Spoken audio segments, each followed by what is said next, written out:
The other recent Inde-Cars, it's actually really hard to find anything positive happening, especially about Scotland's constitutional issues. However, let's have a go at making a programme out of things that are not happening or things that people don't know. Now, talking of things that people don't know, the media has recently been running a lot of stories about Nicola Sturgeon. Now, this is a curiosity because the story headlines that we're seeing in the newspapers are Nicola Sturgeon saying that she doesn't know what's going on in Operation Branchform, that she has no clue about what on earth might be happening in the background, and she's trying to get by as best she can given the circumstances. Now, this is understandable, but what is happening in Operation Branchform? Because as far as I can see, it's celebrating its 4th birthday now, and in the 4 years since Police Scotland started this investigation into supposed or alleged financial irregularities in the SNP's management of £600,000 worth of donations, nothing has happened. Nobody has actually been charged with anything. There's no court case, no proof has been found, no corroboration, no announcements have been made. Basically, nothing is happening. And it starts making you wonder just how long Police Scotland can actually stretch this process out. And it's been said by a number of commentators on social media that they think perhaps they're going to try and stretch this mystery out until 2026, at which point nothing will have happened. And so far in the 4 years that this operation has been supposedly in existence, it's cost you and I, the taxpayers, £1.8 million worth of money to achieve precisely nothing and to do justice for nobody. So what's the point of it? Well, I've speculated, and a lot of others have speculated, that this is in fact just a British attempt at a smear campaign. And if they can manage to eke it out a bit longer and create doubt and uncertainty about what the SNP did with this money, then that will have a negative effect on the 2026 general election. But on the other hand, the money was obviously spent by the SNP because you could see from their books that they spent a lot of money and they didn't have a lot of money to spend, and they had promised to spend the donations given in pursuit of independence, in other words, in campaigning for independence. Now, you could technically say that that really wasn't the case, but then again, the SNP would use any donations that they get to campaign because they're a political party. And it's up to individual donors whether they find this answer acceptable or not, but no criminality has been demonstrated by the police or anybody else. The Procurator Fiscal Service is staying tight-lipped. The Crown Office, which is the UK's oversight of our judiciary, has said nothing at all. Leaving aside the question of what the hell is going on with Operation Branchform, there's another mystery today. John Swinney has been widely quoted, especially on social media, in various posts. Now, I can't verify the truth or otherwise of these posts, but the headline, or the banner headline that accompanied the photographs of Mr. Swinney, said that the plan was working. Now, you might be thinking, what plan? And I was thinking exactly the same thing. What is this plan that's supposedly working? Why is it working, and what is it actually supposedly trying to achieve? And the only thing I can really sort of infer from all of the innuendo and insinuation is that the SNP had some kind of plan to ride the wave of popular support for independence as a way of gaining votes for the 2026 general election to Holyrood. Now, that might be the case. It might be that they thought, well, let's not do anything at all. Let's just let the movement carry everybody forwards. And because the SNP is the only party of independence big enough to get majority at the next general election in Holyrood, that will propel us back into power without us having to do anything. But is that actually working? Now, I've seen posts from others on social media saying that now is the time actually for that weakness, that campaigning weakness, because it seems like the SNP doesn't have anything left in the tank in order to actually progress the cause of independence any further, that weakness needs to be addressed by another party. Some have speculated ALBA, or perhaps even the ISP, or even both of them together, combined with the movement to form a kind of super-duper party with everybody involved except the SNP, in other words, to provide some competition.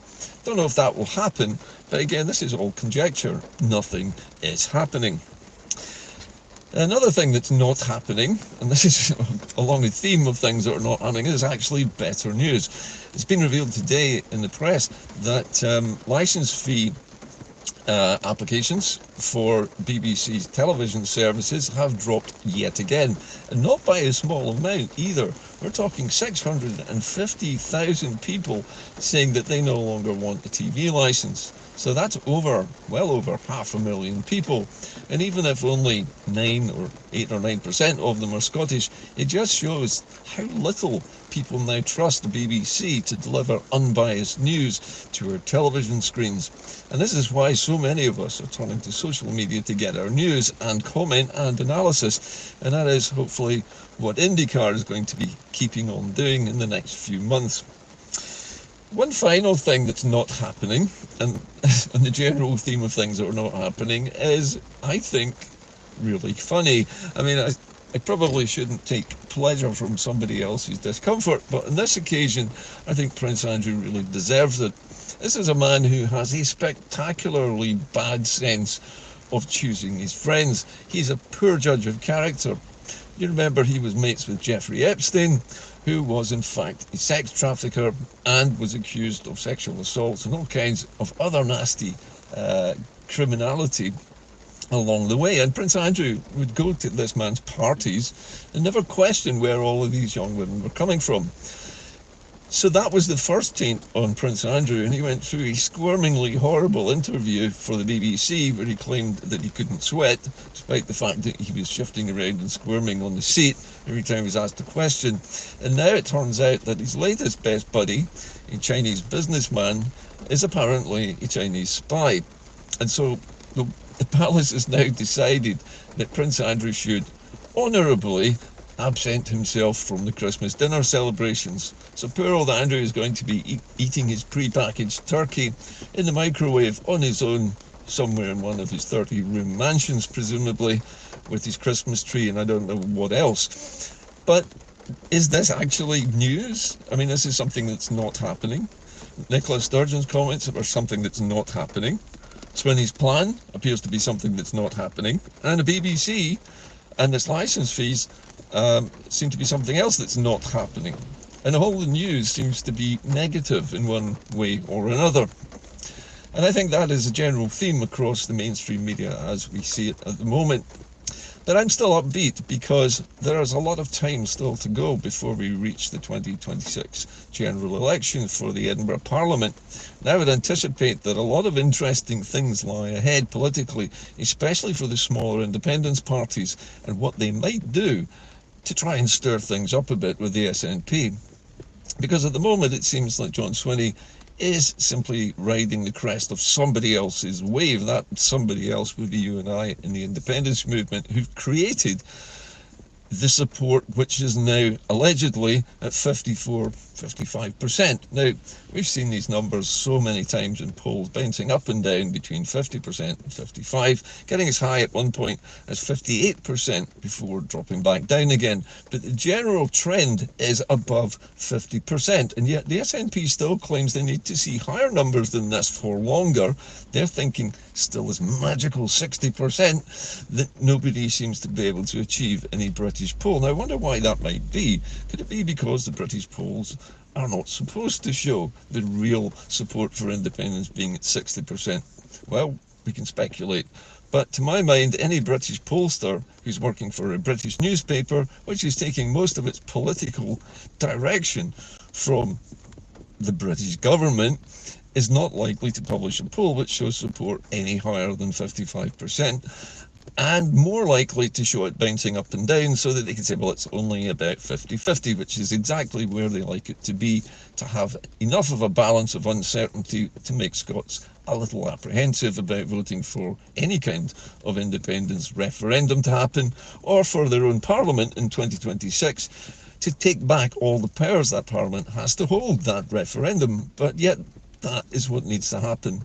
And I think we need to just ignore polls and stop thinking that the SNP has a plan, because its plan is obviously to do nothing and to ride the wave of popularity generated by social media, like myself and many other well-known podcasters and bloggers on YouTube and other channels. instead of actually campaigning themselves. In the meantime, the SNP is going to remain mired in this Operation Branchform probably until 2026. And the idea here is to keep trying to discredit the SNP despite all the good work that they have actually been doing.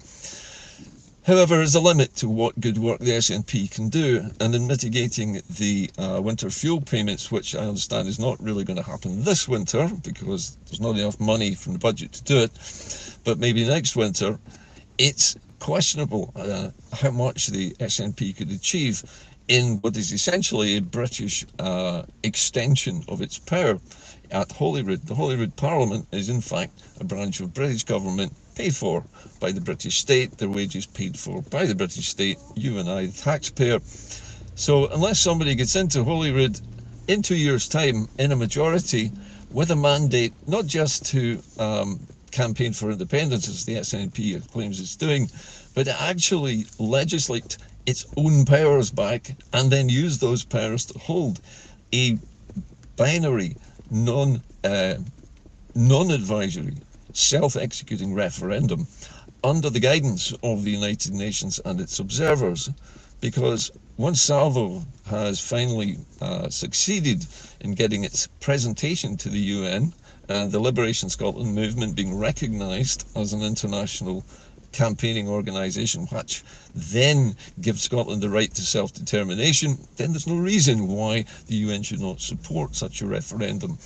So I still think the future is bright, despite all the things that are not happening at the moment. But then I don't think things are going to happen in the next 2 years, certainly not from the SNP, and certainly definitely not from the British state. They're going to make as little happen as possible in Scotland in the next 2 years. They want to make sure that Scotland feels poor, that it feels helpless, and that we all feel that we can't make any difference and we can't change things. Because that is how power is wielded in Scotland by the British state. It has been for 300 years. It's worked brilliantly well so far, but we're beginning to wake up. And if enough of us wake up and enough of us get elected to Holyrood to change things, then the SNP's current policy of just not doing anything and letting the movement propel them into power will probably not work in 2026. I hope to goodness that John Swinney and whoever else follows after him as the leader of the SNP over the next 2 years decides to change the plan. And instead of sitting around hoping that other people will propel them into power, they might actually take the action required when they do get into power to actually hold this referendum. Because I think that, more than anything else, would garner the support of the public. The question is whether any of us would believe the SNP would carry through such a mandate. And that's the problem, the credibility gap between what the SNP says it will do and what it actually does do in 2026 may be too big to bridge. And we need new politicians coming from the smaller parties and also independent politicians. In other words, people like you and I who are activists who want to put ourselves forward for list seats to also get ourselves elected as well, so that we create, let's say, an independence majority in which there is a majority for actually holding a referendum that we can actually make happen. And that's where the work now lies, in my opinion. Anyway, that is it for today's Inde-Car. I hope you found the programme intriguing and interesting, despite the fact that everything is not happening at the moment. I'll try and make another programme later this week. It's a little difficult this time of year as I'm running around trying to make money in preparation for the holidays, when I won't be getting paid. So forgive me if I haven't made too many programs recently. I'll try and make some more in the next few days before we finish up for the festive season. But in the meantime, keep the faith, but let's put pressure on existing politicians to talk to one another. It is time for a massive push in the next 2 years with the movement, all three of the pro-independence parties, and perhaps the Greens as well, if they finally wake up and smell the coffee, get everybody on board the independence bus and drive it forwards, because that is how we got over 50% before the 2014 referendum was nixed by breaking the purdah period. But we could easily do more than that this time, since we already have support well over 50%. It wouldn't be a stretch to get it to 60% in an actual referendum itself. Anyway, I'll leave you with those thoughts today. Have a great day. I'm sorry the weather's a bit crap, but hopefully I'll see you a little later in the week with a Christmas bumper edition. In the meantime, keep the faith, and I'll see you soon. Bye for now.